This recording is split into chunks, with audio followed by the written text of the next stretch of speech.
네, 이제 하나님의 말씀 보겠습니다. 하나님의 말씀은 사무엘상 22장 16절에서 23절까지 말씀인데요. 16, 17절 두 절 말씀만 제가 봉독합니다. 왕이 이르되 아히멜렉아 내가 반드시 죽을 것이요 너와 내 아비의 온 집도 그러하리라 하고, 왕이 좌우의 호위병에게 이르되 돌아가서 여호와의 제사장들을 죽이라. 그들도 다윗과 협력하였고 또 그들이 다윗이 도망한 것을 알고도 내게 알리지 아니하였음이니라.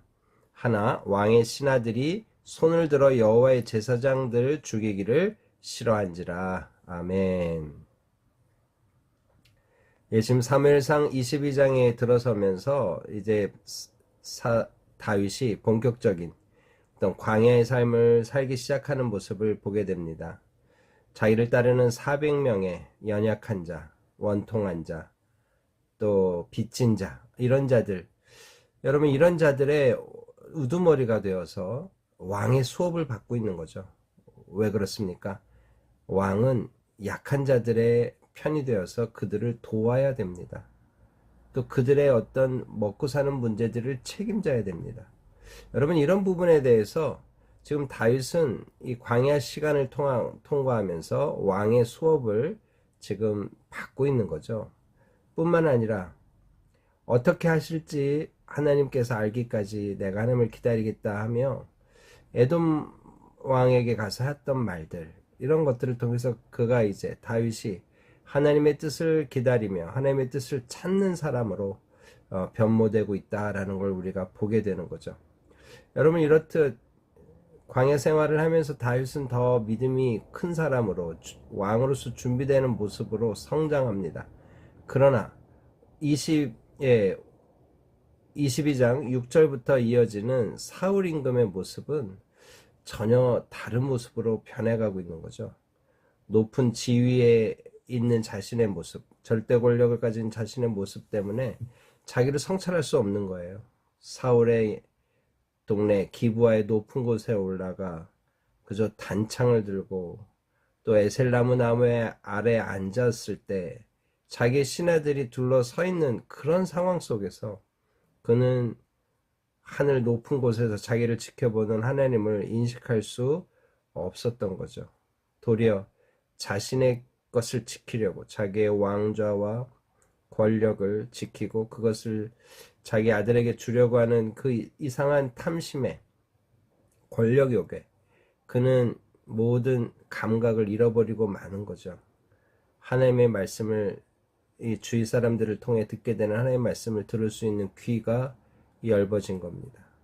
눈이 막혀서 보지 못하는 거죠. 그래서 어떻게 하나요? 왜곡하고 이간하게 되는 거예요. 자기의 동족인 베냐민 사람들을 독촉합니다.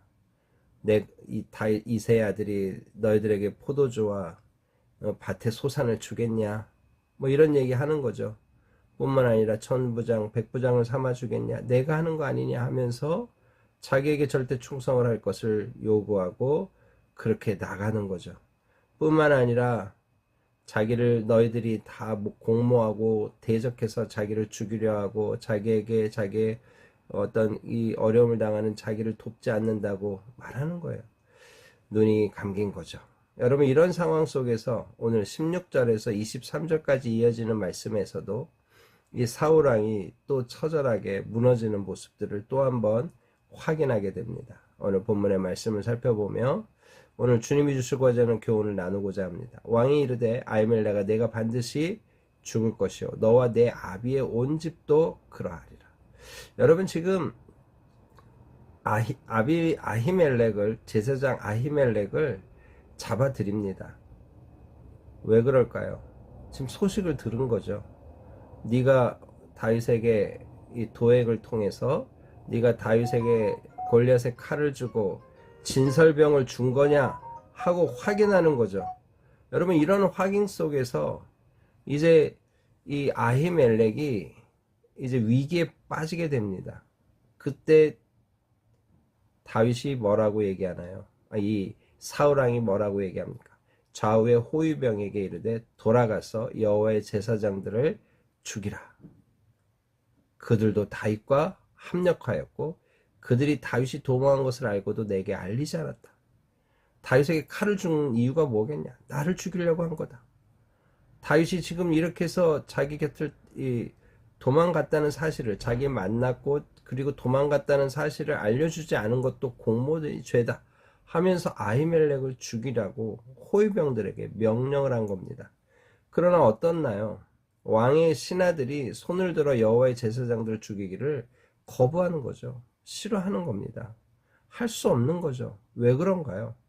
여러분, 제사장도 하나님의 기름 부음 받아 세우는 하나님의 성직입니다. 왕도 그렇고 선지자도 그렇고 제사장도 그런 거죠. 여러분, 이게 이스라엘 백성들이 알고 있는 상식이에요. 여러분, 다윗이 왜 사울 왕을 죽이지 않습니까? 그가 하나님이 기름 부어 세운 왕이라고, 하나님의 권위로 세워진 하나님의 사람이라고 인정한 거예요.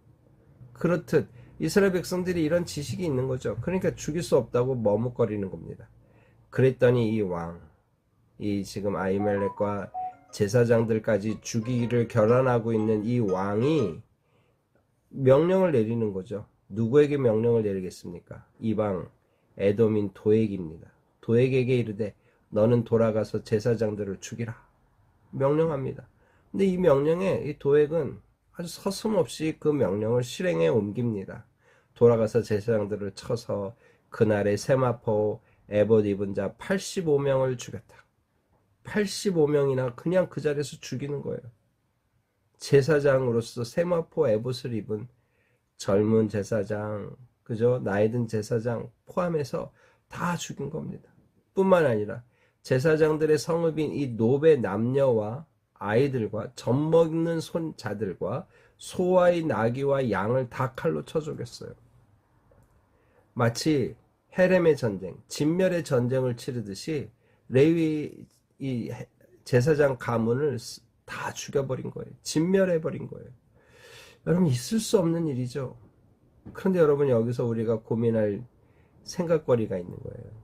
사무엘상 21장 7절, 제가 앞부분에서 묵상하면서 여러분과 나눴던 얘기 기억나십니까?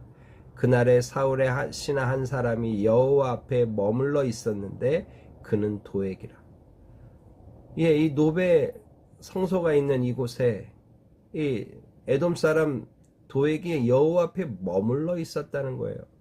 이 머물러 있었다는 이야기는 한동안 짧지 않은 시간 속에 여호와 앞에 집중하며 나름 여호와 앞에 머물러 있었다는 거예요. 그런데 그 결과가 뭔가요? 제사장을 죽이는 일에 서슴없는 사울 임금의 잘못된 명령에 거침없이 나와서 제사장들을 죽이는 거예요. 죄 없는 제사장들을 죽이는 거예요. 여러분, 있을 수 없는 일이죠. 있을 수 없는 일입니다.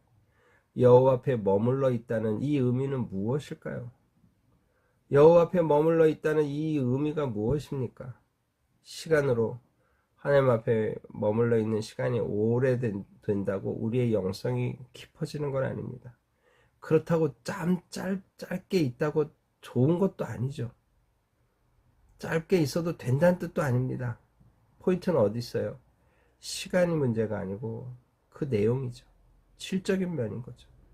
오늘 도액은 여호와 앞에 머물러 있었지만 하나님의 사람으로 성장하지 못했어요. 여러분, 그 결과 어떻게 되나요? 예, 이 아이돔의 자손들이 다 죽게 되는 거죠. 여러분, 아이돔은 누굽니까? 비느하스의 아들이고, 비느하스는 누굽니까? 엘리 제사장의 아들이에요. 엘리 제사장을 향한 사무엘상을 시작하면서 엘리 제사장을 향한 하나님의 저주, 심판의 메시지가 이렇게 또 한 번 확인되는 거죠. 여러분, 오늘 엘리 제사장 자기 조상이 잘못돼서, 조상을 잘못 만나서 이렇게 애꿎게 죽어갔다, 이렇게 우리가 평가할 수도 있습니다.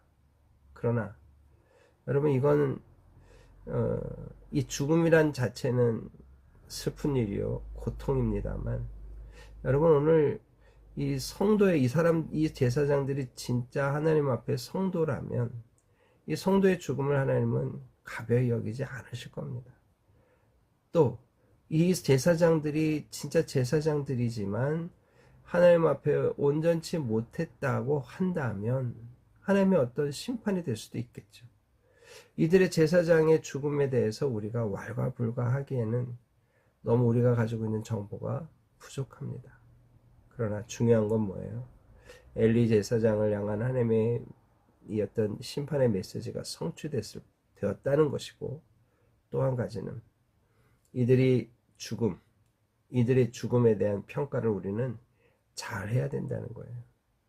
이들이 진정한 성도로서의 삶을 살았다면 비록 이들이 죽지만 하나님이 존귀히 여기실 것이고, 이들이 그러지 않았다면 하나님의 심판일 수도 있겠다. 이렇게 우리가 정리할 수 있겠죠. 여하튼 이제 바로 이런 와중에 20절에 보니까 아히두베의 아들 아히멜렉의 아들 중에 하나가 도피를 한 겁니다. 근데 그의 이름이 아비아달이고, 그가 도망하여 다윗에게로 간 거죠. 여러분, 지금 사울이 지금 도액을 보내서 죽이려고 하니 피할 수 있는 곳은 누구겠어요? 다윗이죠. 그래서 사울이 여호와의 제사장들을 죽인 일을 다윗에게 다 알립니다. 그리고 다윗이 하는 말이죠. 아비아달에게 이르되 그날에 에돔 사람 도액이 거기 있기로 그가 반드시 사울에게 말할 줄을 내가 알았노라. 사울에게 말할 건데, 내가 왔다는 걸 말할 건데 라고 생각한 거예요. 깨달은 거예요. 그런데 거기서 다윗은 이 도액을 어떻게 할 수 없었어요. 하지 않았어요. 여러분, 왜 그랬을까요? 이게 인생을 모르는 거예요. 말은 하겠지만 그렇다고 죽일까? 거기까지는 생각 못하는 거죠. 무슨 얘기입니까? 여러분, 오늘 우리의 인생은 한치 앞을 알 수 없는 거예요. 천하의 다윗이라도 이 도액이 사울에게 말할 것은 분명한데, 그렇다고 이 도액이 이 제사장 가문 전체를 죽이는 일을 할 줄 누가 알았겠으며, 사울이 그런 일을 시킬 줄 누가 알겠어요? 여러분, 이게 오늘 우리의 인생의 한계라는 거죠. 그래서 하는 말이 뭡니까? 내 아버지 집에 모든 사람 죽은 것이 나의 탓이다, 미안하다 하고 이 아비아들을 받는 거죠. 그러면서 아비아달에게 말합니다. 두려워하지 말고 내게 있으라. 내 생명을 찾는 자가 내 생명도 찾는 자니 내가 나와 함께 있으면 안전하리라. 나와 함께 있으면 내가 네 생명 지켜줄게 하고 지금 약속을 하는 거죠. 여러분, 오늘 이 이야기 속에서 주님이 우리에게 주는 교훈이 무엇인가요? 저는 세 가지로 여러분과 나누려고 합니다. 제사장을 죽이려고 하는 이 사울의 이 악한 모습을 오늘 성경은 우리에게 분명히 보여줘요. 호위병에게 명령합니다. 이 신하들도 이 일은 할 수 없다고 거부해요. 그런데 오늘 사울 임금은 신하들이 못하니까 이방인 에돔을 시키는 거죠. 여러분, 이게 하나님을 떠난 자의 이 악의 깊이입니다. 제사장들까지 죽이라고 하는 거예요. 있지도 않은 혐의를 뒤집어 씌워서 죽이려고 하는 거죠. 여러분, 우리가 하나님 앞에 온전히 서야 될 이유가 여기에 있습니다. 성령을 따라 행하라. 우리 지난 주일의 말씀의 의미도 바로 여기에 있는 거죠. 오늘 주님의 말씀을 따라 믿음을 선택할 수 있는 우리가 되기를 소망합니다. 그때 우리는 육체의 소욕대로 살지 않게 되기 때문이죠. 두 번째는 뭡니까? 하나님 앞에 머물렀다는 이 도액의 이 잔인한 모습을 우리는 어떻게 봐야 되느냐는 거예요. 하나님 앞에 진실된 모습으로 머물러 있을 수 있는 우리가 돼야 되지 않을까요? 하나님을 믿는다고 하면서 믿지 않는 자들과 차이가 없는 인생이라면 우리가 깊이 반성해야 되지 않을까요? 오늘 우리가 하나님 앞에 머물러 있는 만큼 하나님을 더 닮아가는 진실된 신앙의 열매를 맺을 수 있는 우리가 되기를 이 시간 기도하며 작정하기를 원합니다. 세 번째는 뭡니까? 인생의 길을 우리가 알 수 없어요. 도액이 이럴 줄을 누가 알았겠어요? 사울이 이런 명령을 내릴 줄을 누가 알았겠어요? 만약에 알았다면 다윗이 어떻게든 도액을 처리했겠죠. 모르는 겁니다. 이게 우리의 한계예요. 여기 지금 아비아달을 이렇게 지금 다윗에게 어떻게 보면 자기를 살려주십시오 하고 나오지만 이 아비아달이 나중에 어떻게 하나요? 다윗이 살아 생전에 아도니아라고 하는 다윗의 아들에게 합류해서 반역을 일으켜요. 여러분, 오늘 이게 우리의 인생입니다. 우리가 알 수 없는 거죠. 여러분, 오늘 우리 자신이 우리의 인생을 알 수 없어요. 우리 주위에 있는 사람들의 인생도 우리가 100% 알 수 없어요. 그러기에 사람은 신뢰의 대상이 아니라 사랑의 대상이다 라는 말을 우리가 새겨 듣고, 우리가 도리어 사람을 의지하는 게 아니라 하나님만 의지하며, 우리 자신을 의지할 수 없다고 인정하고 하나님만 인정하며 나가는, 오늘 그렇게 기도하며 오늘 하루를 살아가는 우리 모두가 되기를 주님의 이름으로 축복합니다. 다 같이 기도하겠습니다.